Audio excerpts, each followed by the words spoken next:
سندھ کی صوبائی حکومت نے کیا، انہوں نے جو ہے سندھی اجرک اور سندھی ٹوپی کا مان نہیں رکھا، اور ایک مہمان کی اور مہمان کے ساتھ آئے ہوئے باقی مہمانوں کی جو بے عزتی انہوں نے کی، تو یہ اچھی روایت نہیں ہے۔ اور سندھی تو غیرت مند قوم ہے، اور غیرت مند قوموں پر اس طرح کے لوگ مسلط ہونا میرے خیال میں سندھ قوم کے ساتھ زیادتی ہے۔ تو بہرحال پنجاب کی جعلی حکومت نے بھی اس طرح کیا، سندھ کی جعلی حکومت نے بھی اس طرح کیا، تو ان سے یہی توقع ہے۔ لیکن دوسری طرف پاکستانی قوم جو ہے وہ غیرت مند قوم ہے، وہ عزت دار قوم ہے، وہ مہمان نواز قوم ہے، اور وہ اپنے مہمانوں کو ہمیشہ چاہے کسی بھی صوبے اور ریجن سے ہو وہ عزت دیتے ہیں۔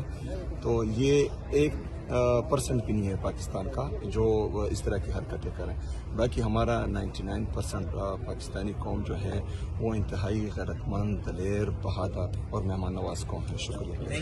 سندھ کی صوبائی حکومت نے کیا، انہوں نے جو ہے سندھی اجرک اور سندھی ٹوپی کا مان نہیں رکھا، اور ایک مہمان کی اور مہمان کے ساتھ آئے ہوئے باقی مہمانوں کی جو بے عزتی انہوں نے کی، تو یہ اچھی روایت نہیں ہے۔ اور سندھی تو غیرت مند قوم ہے، اور غیرت مند قوموں پر اس طرح کے لوگ مسلط ہونا میرے خیال میں سندھ قوم کے ساتھ زیادتی ہے۔ تو بہرحال پنجاب کی جعلی حکومت نے بھی اس طرح کیا، سندھ کی جعلی حکومت نے بھی اس طرح کیا، تو ان سے یہی توقع ہے۔ لیکن دوسری طرف پاکستانی قوم جو ہے وہ غیرت مند قوم ہے، وہ عزت دار قوم ہے، وہ مہمان نواز قوم ہے، اور وہ اپنے مہمانوں کو ہمیشہ چاہے کسی بھی صوبے اور ریجن سے ہو وہ عزت دیتے ہیں۔ تو یہ 1% بھی نہیں ہے پاکستان کا جو اس طرح کی حرکتیں کریں۔